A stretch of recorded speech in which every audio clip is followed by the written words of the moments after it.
instant they were in the valley. For some time they rode along the banks of the stream in silence. A sound at length caught the quick ears of the highwayman. "Hist!" cried he. "Some one sings. Do you hear it?" "I do," replied Luke, the blood rushing to his cheeks. "And could give a guess at the singer, no doubt," said Turpin, with a knowing look. "Was it to hear yon woodlark that you nearly broke your own neck, and put mine in jeopardy?" "Prithee be silent," whispered Luke. "I am dumb," replied Turpin. "I like a sweet voice as well as another."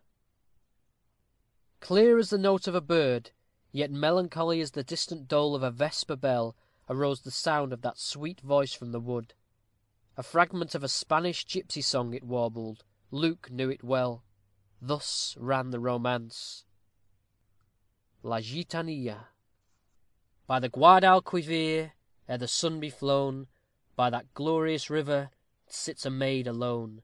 Like the sunset splendor of that current bright, shone her dark eyes tender as its witching light.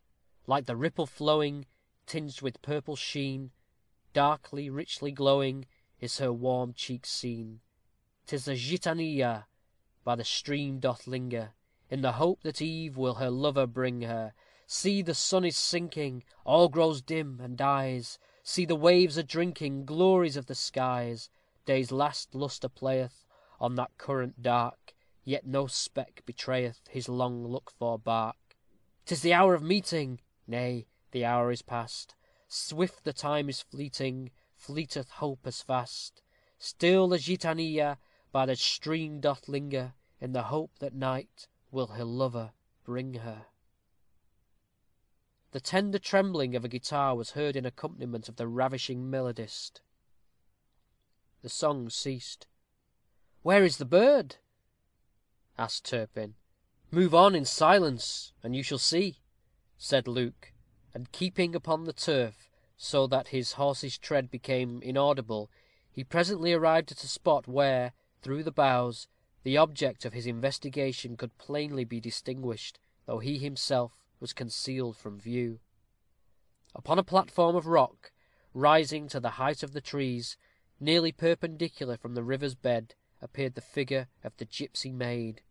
Her footstep rested on the extreme edge of the abrupt cliff, at whose base the water boiled in a deep whirlpool, and the bounding chamois could not have been more lightly poised.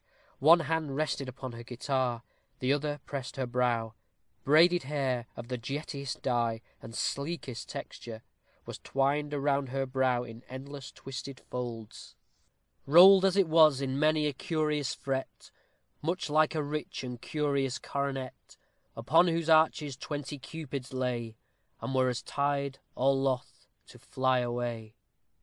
And so exuberant was this rarest of feminine ornament, that, after encompassing her brow, it was passed behind, and hung down in long thick plaits almost to her feet, sparkling as the sunbeams that played upon her dark yet radiant features, were the large, black, oriental eyes of the maiden, and shaded with lashes long and silken.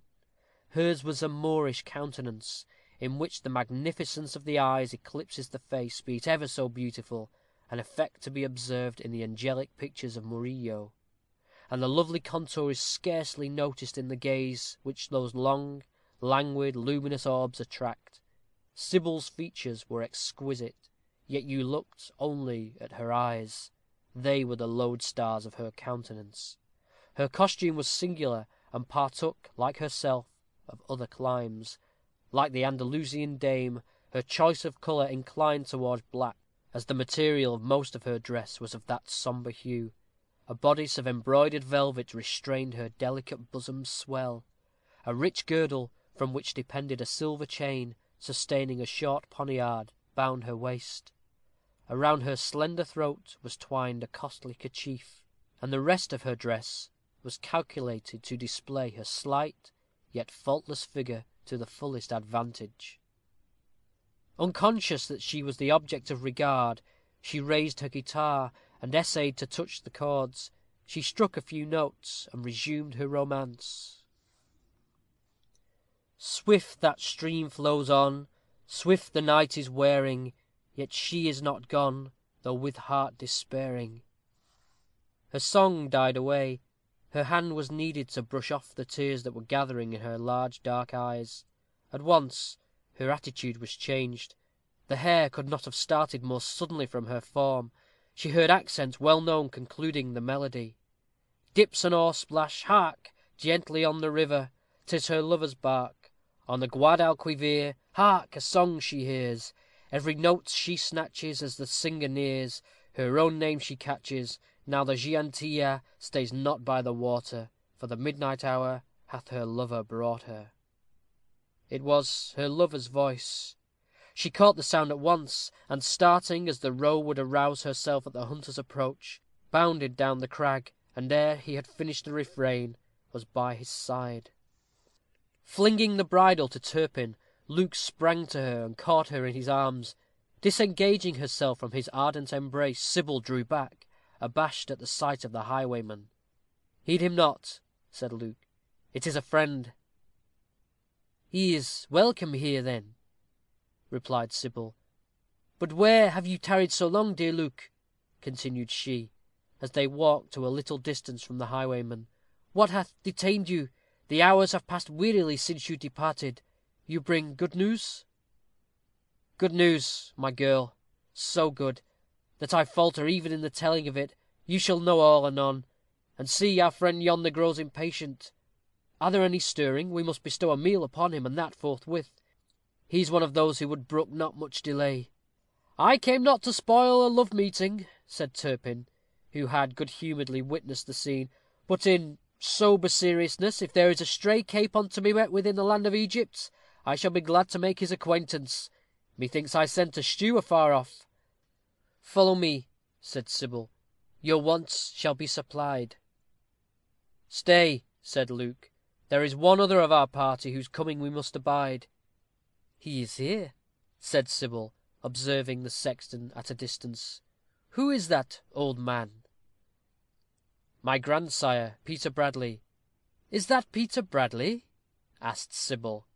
"Ay, you may well ask whether that old dried up otomy, who ought to grin in the glass case for folks to stare at, be kith and kin of such a bang up cove as your fancy man Luke," said Turpin, laughing. "But, i' faith, he is." "Though he is your grandsire, Luke," said Sybil, "I like him not. His glance resembles that of the evil eye." And, in fact, the look which Peter fixed upon her was such as the rattlesnake casts upon its victim, and Sybil felt like a poor fluttering bird under the fascination of that venomous reptile.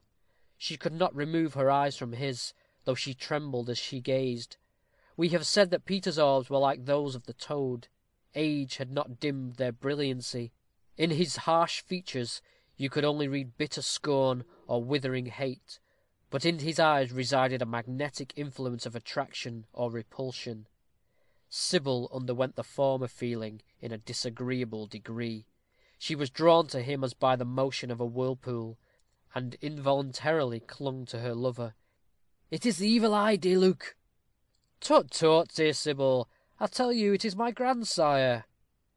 "The girl says it rightly, however," rejoined Turpin. "Peter has a confounded ugly look about the ogles, and stares enough to put a modest wench out of countenance. Come, come, my old earthworm, crawl along. We've waited for you long enough. Is this the first time you've seen a pretty lass, eh?" "It's the first time I've seen one so beautiful," said Peter, "and I crave her pardon if my freedom has offended her. I wonder not at your enchantment, grandson Luke, now I behold the object of it.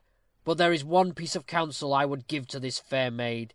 The next time she trusts you from her sight, I would advise her to await you at the hilltop. Otherwise, the chances are shrewdly against your reaching the ground with neck unbroken." There was something, notwithstanding the satirical manner in which Peter delivered this speech, calculated to make a more favorable impression upon Sybil than his previous conduct had inspired her with; and having ascertained from Luke to what his speech referred, she extended her hand to him, yet not without a shudder as it was enclosed in his skinny grasp. It was like the fingers of Venus in the grasp of a skeleton. "This is a little hand," said Peter, "and I have some skill myself in palmistry. Shall I peruse its lines?"